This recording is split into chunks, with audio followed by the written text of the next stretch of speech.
I'm Justin Mott, and welcome to my home here in Hanoi, Vietnam. And today I'm going to talk about the most common question I get, the most common question that most people are interested in.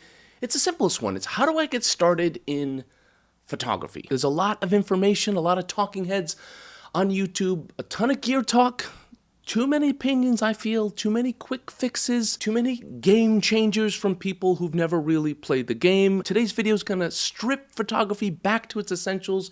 No shortcuts, no hype, no gear recommendations. This is how I learned. This is how I learned and sustained a successful photography career for 20 years. Yeah. That's right, I'm an old man. So bookmark this, come back to it, and just sort of take it slowly and take it easy, something I should do a little bit more. So let's start with gear. I've already sort of mentioned that. It's not the answer. If you're expecting me to say buy gear, then you've already left by now. It's not it. Buy used, buy what you can afford. Keep it simple. One camera, one lens is more than enough for most people. A simple mirrorless camera with interchangeable lenses, that probably makes the most sense for you today. Full frame or crop sensor doesn't matter at this stage. I lean towards Sony because of reliability and ecosystem. I also use Leica for my personal work because I can afford it and I like the aesthetic of it, but you most likely don't need that at this stage. Brand loyalty doesn't make better photographs, cameras don't make better photographs, attention does, practice does, and listening to me does. Fuji also makes great, affordable, simple, and easy to use cameras, a lot easier than that complicated Sony menu system. So just pick something reasonable, pick something you can afford, and stop obsessing over it. If you're starting from zero, commit to a fixed focal length. I like a 35mm. You can consider a 28 or a 50. That's a good range right there. A fixed focal length forces you to move more with your feet, puts you in good habits, slows you down, makes you think. That limitation isn't a hindrance on your growth, it's a gift. So before presets, before styles, before social media, learn how your camera actually works. And so how do you do that? You start with shooting in manual mode. Yeah, that M. What does that mean? It's manual mode. Learn how to shoot your camera in manual mode. I see people, advanced amateurs, even pros, come to me in my workshops, come to me in my online classes.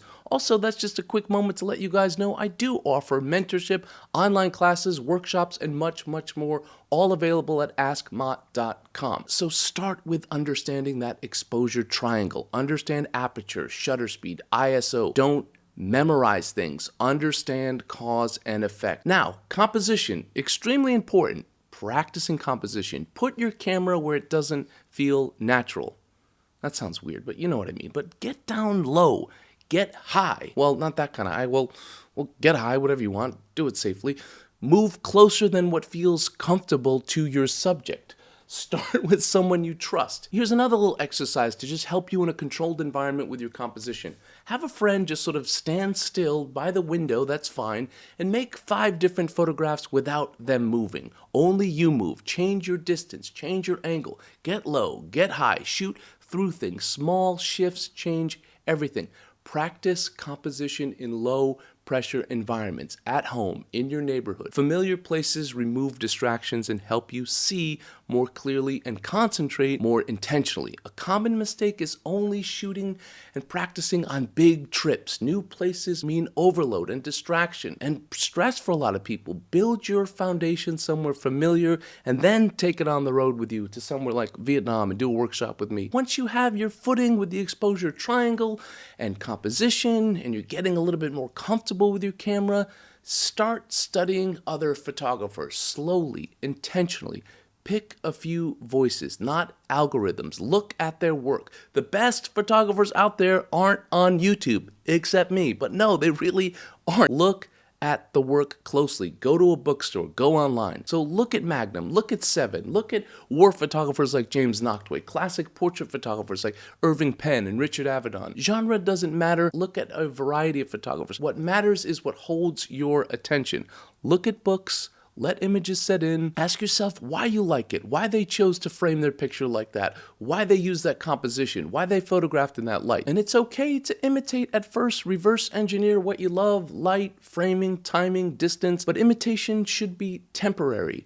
And if you're gonna imitate and gonna learn from the best, not from people who talk about the best. Pay attention to what feels natural. Pay attention to what resonates with you. And once you understand these things, you understand your camera, you understand who you like and why you like it and kind of how to get it, Then you start to think about your style, your purpose.